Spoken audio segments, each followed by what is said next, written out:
Copying or emulating other people's content isn't going to build an audience of true fans. And I know this because I've done that pretty much everywhere I've ever posted content online for the past few years until a few months ago.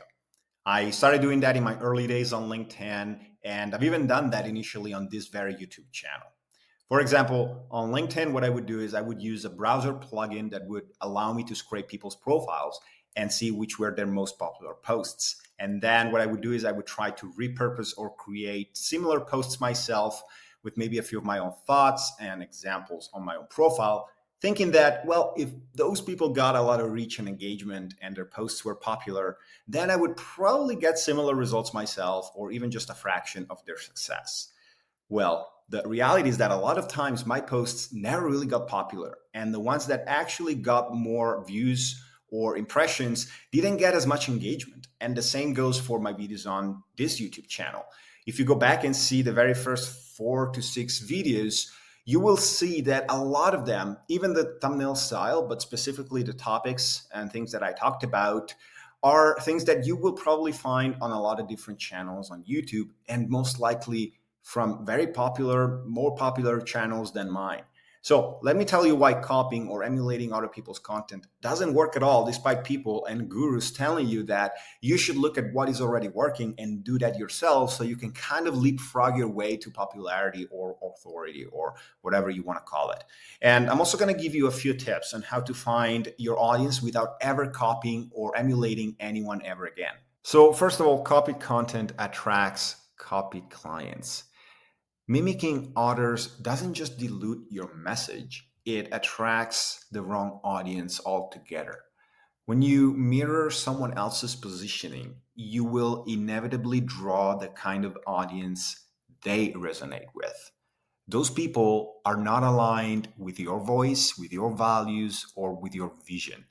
So, like I said before, everyone says model what works. But in my opinion, modeling too closely guarantees you are essentially building someone else's brand, not necessarily your own. Think about this: brand licensing. When a knockoff brand sells under another label, yes, they might make a few sales, but they're not going to build brand loyalty. Because at the end of the day, people want to buy the original. They want to buy Nike. They don't want to buy the replica. Okay. So here's a tactical application for you. Ask yourself, what assumptions does my niche take for granted? And then flip those assumptions and articulate why your approach is different, radically different. Even if it's subtle, you may still want to be able to kind of articulate that. And then you want to speak directly to your client's context. You don't want to go after a generic avatar that other people are chasing. So you know your client better than anybody else. Speak exactly to their fears, to their aspirations, and to their goals. And another thing is that in a world where every niche is saturated, originality is not a luxury anymore. It's actually your only defensible advantage. You know, algorithms and audiences nowadays reward differentiation, distinction. They don't reward a repetition. What stands out usually gets shared, and what blends in usually gets buried. So, people think saturation means follow the leader, but it actually really demands more differentiation. Now, here's another tactical application for you. Record your next idea before researching what others have already said about that. You want to first capture your raw point of view, okay? And then you might want to go out and study what's already out there. You don't want to copy it, but you want to use that to sharpen your contrast. And lastly, ask yourself, what would I say here that no one else dares to? And then create content around that. Here's another big one. Copying short circuits clarity. Let that sink in for a second.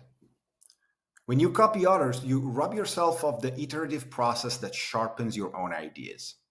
Clarity is earned through articulation. You try, You fail and you adjust, you refine.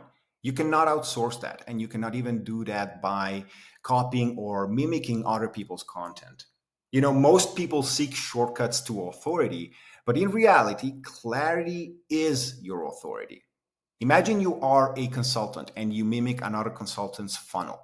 You may generate a few leads, but when those leads ask you specific questions, you're going to falter because you don't own the idea. So here's a tactical application for you. Create 10 unscripted videos or audio notes riffing on your core beliefs. Don't publish them, just use them to notice your patterns, your gaps, and to strengthen your conviction. Then you want to use that material to build your own frameworks, your phrases, and the language that you are eventually going to use in your own content. And lastly, copying is a symptom of shallow positioning. If you feel the need to borrow others' content, it's likely because you haven't anchored your own positioning deeply enough. Strong positioning gives you infinite content ideas, but weak positioning forces you to fill the void with recycled material. So ultimately, it's not a content problem, it's actually a strategy problem. So here's a practical application for you. Answer this question. What do I believe that would make 80% of my market uncomfortable? But 20% would say, finally. And then build your content around that edge. So if you've been tempted to just follow what others are doing, hopefully this gave you something to chew on. Copying might feel safe in the short term, but long term, it weakens your voice, your positioning, and the kind of clients you actually want to work with. Instead, try using your own experience as raw material. Trust your process, build from what you actually know, and that's what's going to earn trust and ultimately traction. All right. Thanks a lot for watching this video, and I'll see you in the next one.